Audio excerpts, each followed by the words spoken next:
Hello, I'm going to demonstrate how to block in a painting. So what I've done to begin with is I've sketched out my composition. I've looked at my still life that I've had here, and I sketched it out in graphite pencil.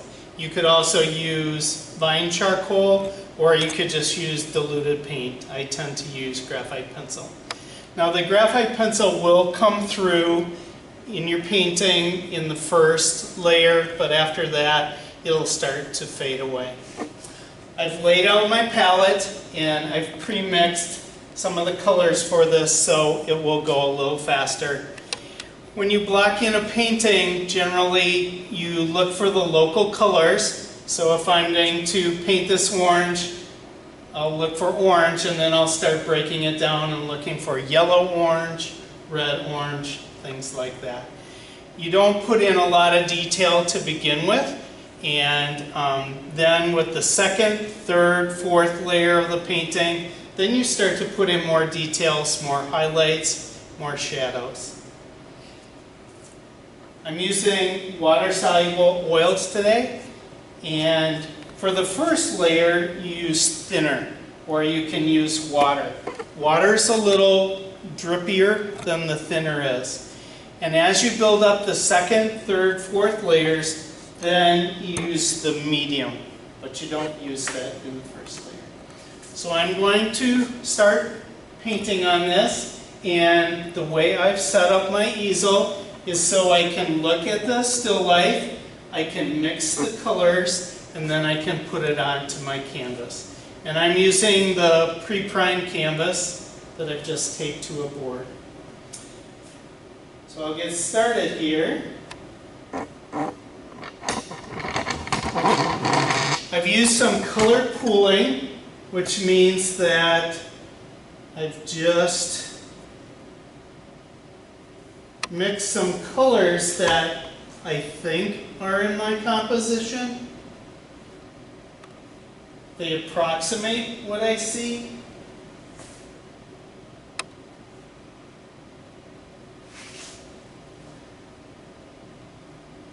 But they're not going to be the exact colors, and so from time to time I'm going to need to mix up some new colors. And you can see what I do, that I'll put down a color and then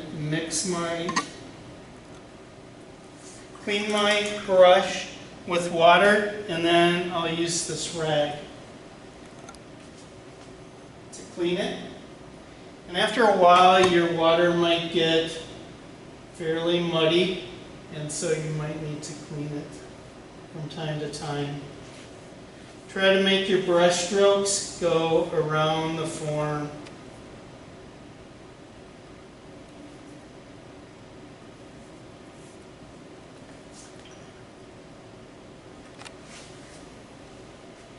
So here there's a little red-orange that will advance, will come out towards us.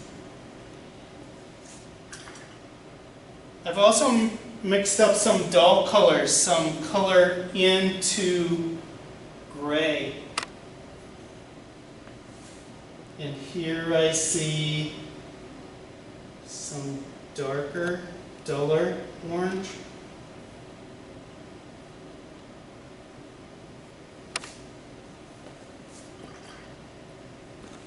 It's nice to use a variety of brushes for this stem. I'm going to go in with just a smaller brush.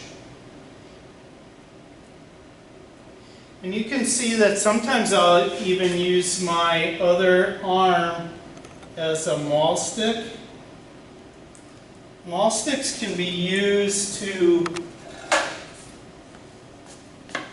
rest your wrist, and you can use it to get better detail.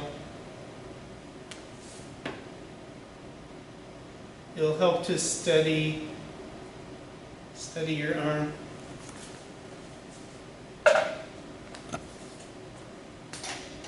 But generally, you'll start out painting with larger brushes.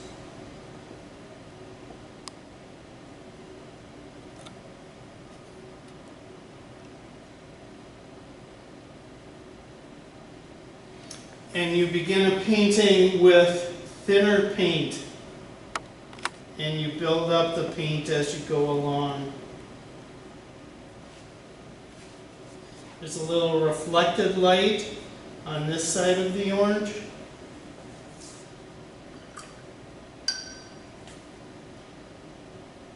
Up on top of the orange, it gets a little lighter. There's a highlight up here.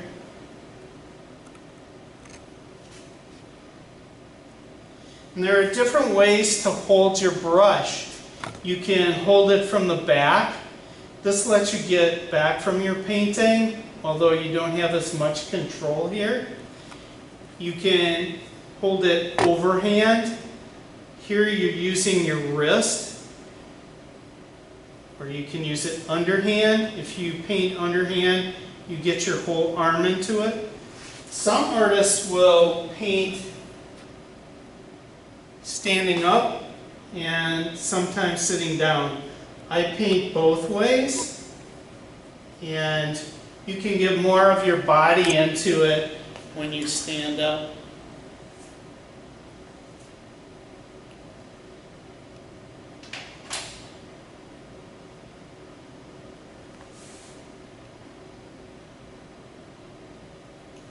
There's a little highlight there. There's a highlight here. And generally, you'll build up the highlights a little thicker with a little thicker paint. And the shadows will be a little thinner. There's a couple places in here where it's a little duller and darker. There's a line here in the orange and one here. And painting's all about adjusting. You put a color down, and if it's too dark, then you just lighten it up.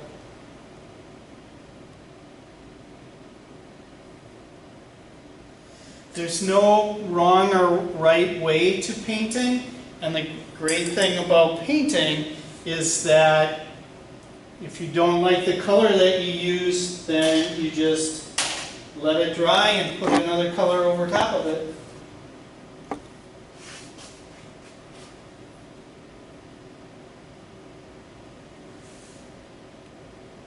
And I'm trying to make my brush strokes go around the form.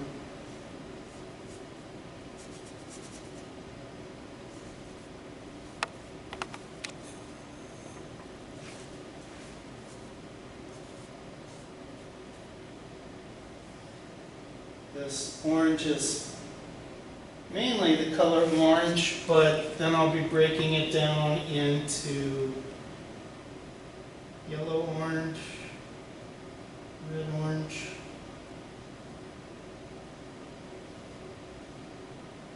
I'll look for a reflected color. There might be color reflected from other objects, like this red apple.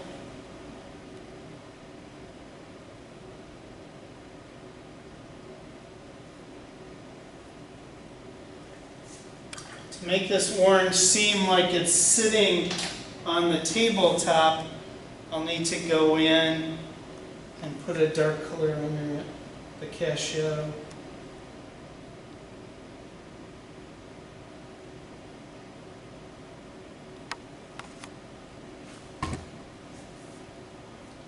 As the painting goes along, I'll adjust the edges. Some will be sharp edges, some will be soft edges. When I look at this, it looks like kind of a violet cast shadow, and here it's an ellipse.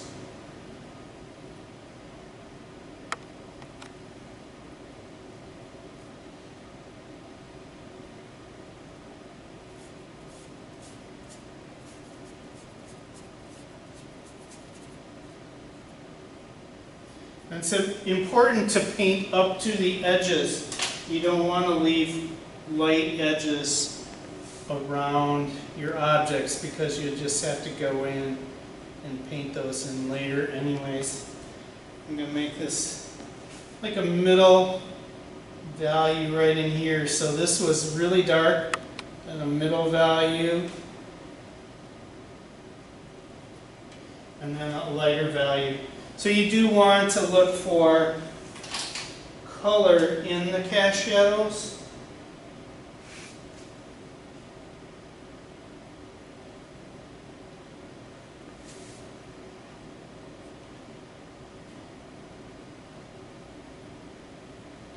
You see there's a little light in the cast shadow here.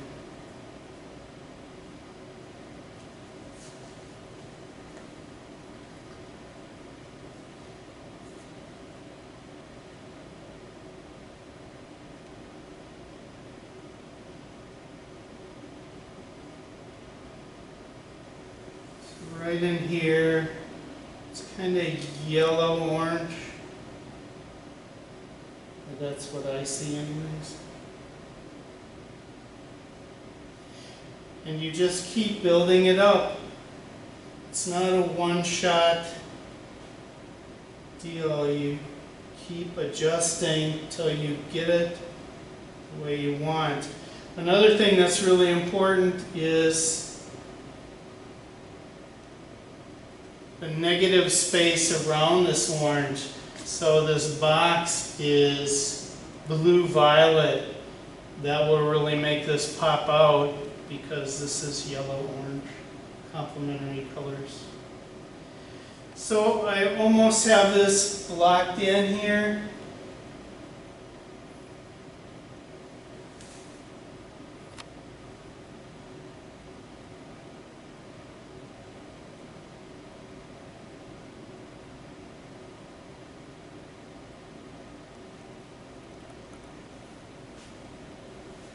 This is a good start.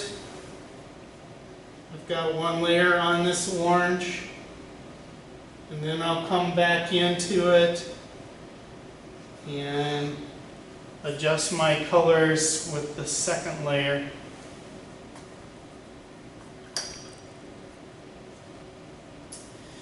So I think that's it for now.